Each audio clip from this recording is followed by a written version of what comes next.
और अब बात करेंगे राजस्थान के बुरहान की। कांग्रेस में बीएसपी के मेंबरान असेंबली के इंजमाम पर बीजेपी ने सवाल उठाया है। बीजेपी की जानिब से कोर्ट में अर्जी दाखिल की गई है। आज Rajasthan high court BSP MLA को लेकर समाअत करेगा। बीजेपी एमएलए मदन दिलावर की जानिब से कोर्ट में दोबारा अर्जी दाखिल की गई है।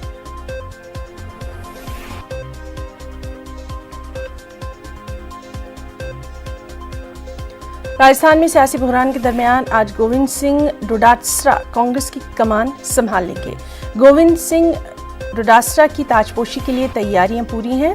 डोटासरा पीसीसी चीफ का ओहदा संभालेंगे। पीसीसी की तकरीब में सीएम अशोक गहलोत, इंचार्ज अविनाश पांडे, रणदीप सुरजेवाला समेत कई सीनियर लीडरान मौजूद रहेंगे।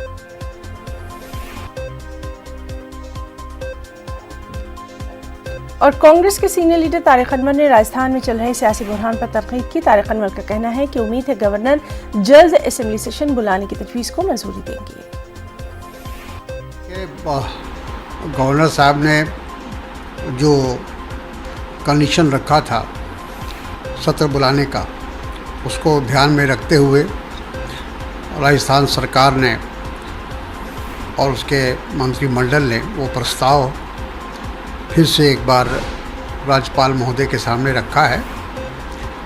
और मैं समझता हूँ कि इस बार राज्यपाल महोदय कोई बहाना नहीं करेंगे और सत्र को बुलाने का काम करेंगे।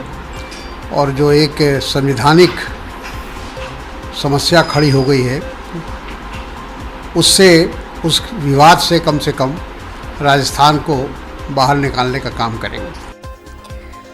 और चलिए सीधे रुख करेंगे हमारे नुमाइंदे सुधीर शर्मा का। सुधीर, आज भी राजस्थान की जो सियासत है वो गरमाने वाली है।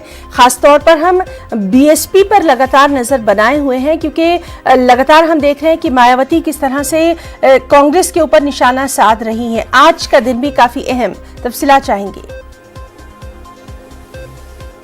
देखिए, लगभग एक पखवाड़े से 15 दिन हो गए राजस्थान की राजनीति पूरी देश में छाई हुई है। पल पल का अपडेट आता है, लेकिन हल अभी तक कोई निकलता हुआ नजर नहीं आ रहा है। गतिरोध बराबर है।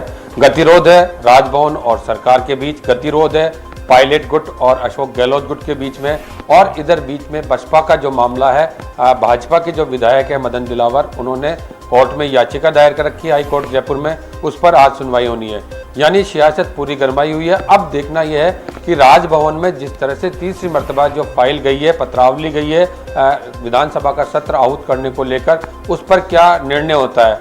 बताया जा रहा है कि 31 जुलाई को ही सत्र बुलाना चाहती है सरकार, लेकिन कल शाम को राजभवन में जब फाइल पहुंच गई थी, उसके बाद अभी तक किसी तरह कोई हलचल नहीं है। तो ऐसे में लगता है कि संभवतः राजभवन के और राज्य सरकार के बीच में अभी तक टकराव की स्थिति बनी हुई है, क्योंकि अगर 31 जुलाई को सत्र बुलाना है और आज 29 जुलाई हो गई है, तो एक दिन शेष बचा है। तो ऐसे में किस तरह से विधानसभा सत्र के बुलाने की तैयारी होगी, जिसमें अभी कोरोना का संक्रमण भी चल रहा है। दूसरी ओर देखें कि आज पीसीसी चीफ नए जो नियुक्त किए गए हैं गोविंद सिंह डोटासरा, वो भी आज अपना पदभार ग्रहण करने वाले हैं। तो राजस्थान की सियासत अभी पूरी तरह से गरमाई हुई है, और पल पल में जो राजनीतिक रूप है वो भी यहाँ पर बदल रहा है।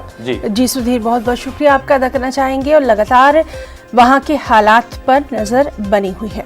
एक और अहम खबर, वज़ीर-ए-आज़म नरेंद्र मोदी आज सरकारी बैंकों के ऑफिसर्स के साथ तबादला ख्याल करने वाले हैं।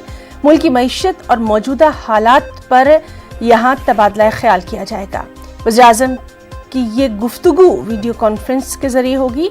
मरकजी काबीना ने सरकारी सेक्टर की एक कुल Hind scheme agriculture infrastructure fund को मंजूरी दी है।